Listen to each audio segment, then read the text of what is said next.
ആന്റണി രാജുവിനെതിരായ കോടതി വിധി സ്റ്റേ ചെയ്തില്ലെങ്കിൽ തിരുവനന്തപുരം നിയമസഭാ സീറ്റ് ഏറ്റെടുക്കാനാണ് CPM-ൽ ആലോചന. ആന്റണി രാജുവിന്റെ അപ്പീൽ അടക്കം ഇനിയുള്ള കോടതി നടപടികളെല്ലാം വളരെ ഗൗരവത്തോടെയാണ് CPM കാണുന്നതും. സീറ്റ് ഏറ്റെടുത്താൽ നഗര തീരദേശ മേഖലകളിൽ സ്വീകാര്യനായ വ്യക്തിയെ CPM-ന് കണ്ടെത്തേണ്ടി വരും. സ്ഥാനാർത്ഥിയെ സംബന്ധിച്ച ചർച്ചകൾ UDF-ലും BJP-ക്കുള്ളിലും വളരെ സജീവമായി തന്നെ നടക്കുന്നു.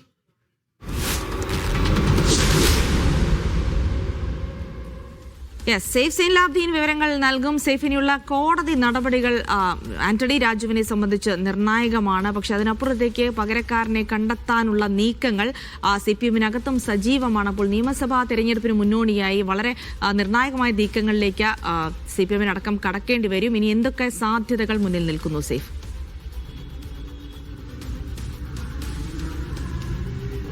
ഇത് CPM-നെ സംബന്ധിച്ച് നോക്കുകയാണെന്നുണ്ടെങ്കിൽ പ്രതീക്ഷിക്കാത്തൊരു വിധിയാണ് കോടതിയിൽ നിന്ന് വന്നത്. പലതരത്തിലുള്ള വിവാദങ്ങൾ സർക്കാരിനെ ചുറ്റിപ്പറ്റി പ്രതിപക്ഷം ഉയർത്തിക്കൊണ്ട് വരുന്നുണ്ട്. ശബരിമലയുമായി ബന്ധപ്പെട്ട വിഷയമടക്കം പ്രതിപക്ഷം സർക്കാരിനെതിരെ ഉപയോഗിക്കുകയാണ്. 20-ാം തീയതി നിയമസഭാ സമ്മേളനം തുടങ്ങുകയാണ്. പ്രതിപക്ഷത്തിന്റെ കയ്യിൽ നിരവധി ആയുധങ്ങളുണ്ട്. ഇതിനിടയിലാണ് ഇങ്ങനെ ഒരു സംഭവം കൂടി ഉണ്ടായിരിക്കുന്നത്. അതിനെ കൂടി പ്രതിരോധിക്കേണ്ട അവസ്ഥയിലേക്ക് CPM നേതൃത്വം എത്തിച്ചേരുന്നു എന്നുള്ളതാണ് ഏറ്റവും പ്രധാനപ്പെട്ട ഒരു കാര്യം. അപ്പീൽ നൽകാൻ വേണ്ടി Nedumangad judicial first class magistrate കോടതി 5 ഇന്നലെ 3 വർഷം ശിക്ഷ വിധിച്ചത്. എല്ലാം കൂടെ ഒരുമിച്ച് അനുഭവിച്ചാൽ മതി എന്ന് പറയുമ്പോൾ 3 വർഷത്തെ തടവ് മാത്രമേ ഉള്ളൂ. അതിൽ അപ്പീൽ നൽകാൻ വേണ്ടി 1 മാസത്തെ സമയം കോടതി അനുവദിച്ചിട്ടുണ്ട്.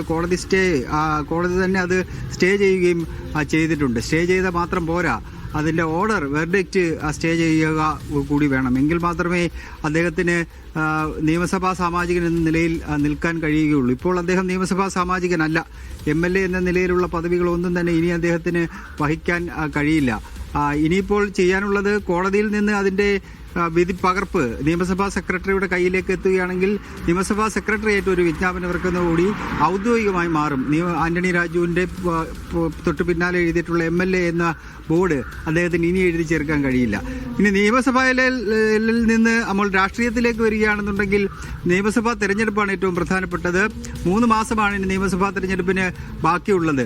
സാധാരണഗതിയിൽ ആന്റണി രാജുവിന് തന്നെ ആ സീറ്റ് കൊടുക്കേണ്ടതാണ്. ഈ ഘട്ടത്തിൽ അദ്ദേഹത്തിന് സീറ്റ് കൊടുക്കാൻ കഴിയുകയില്ല. കാരണം 6 വർഷത്തെ അയോഗ്യത നിലനിൽക്കുന്നുണ്ട്. ഈ 3 വർഷം കഴിഞ്ഞ് പിന്നീട് 6 വർഷത്തെ അയോഗ്യത നിലനിൽക്കുകയാണ്. അതുകൊണ്ട് തിരുവനന്തപുരം സെൻട്രൽ എന്ന് പറയുന്ന സീറ്റ് അത് ഏറ്റെടുക്കാനുള്ള ആലോചനയിലേക്ക് CPM നേതൃത്വം കടക്കുകയാണ്.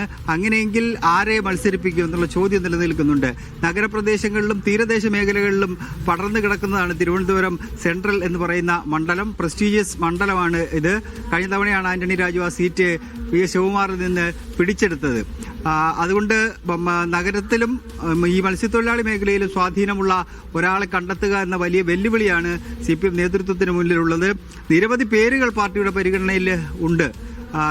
അത് ക്ലൈനസ് റൊസാരിയോ എന്ന് പറയുന്ന ഒരാൾ, അദ്ദേഹം കൗൺസിലറായിരുന്നു. അദ്ദേഹത്തിന്റെ പേര് പരിഗണനയിലുണ്ട്.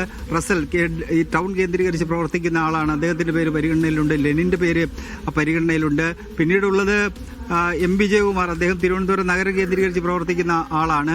അത് പരിഗണിക്കാനുള്ള സാധ്യത കുറവാണ്. എങ്കിലും അങ്ങനെ ഒരു സാധ്യത കൂടി നിലനിൽക്കുന്നുണ്ട്.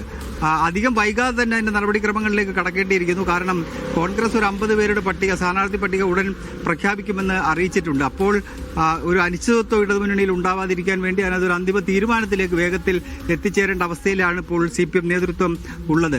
UDF-നെ സംബന്ധിച്ച് നോക്കുകയാണെന്നുണ്ടെങ്കിൽ ആ സീറ്റ് CMPയുടെ ഭാഗമായി നിൽക്കുന്ന CP ജോണിന് നൽകാം എന്ന് നേരത്തെ തന്നെ പ്രതിപക്ഷ നേതാവ് അടക്കമുള്ളവർ പറഞ്ഞിട്ടുള്ളതാണ്. അത് ഇനി നൽകുമോ എന്ന കാര്യത്തിൽ ഒരു വ്യക്തത വരേണ്ടിയിരിക്കുന്നു. VS ശിവകുമാറും അതുപോലെ തന്നെ ശബരിനാഥും എല്ലാ സീറ്റിനു വേണ്ടി കണ്ണ് വെച്ചിട്ടുണ്ട്.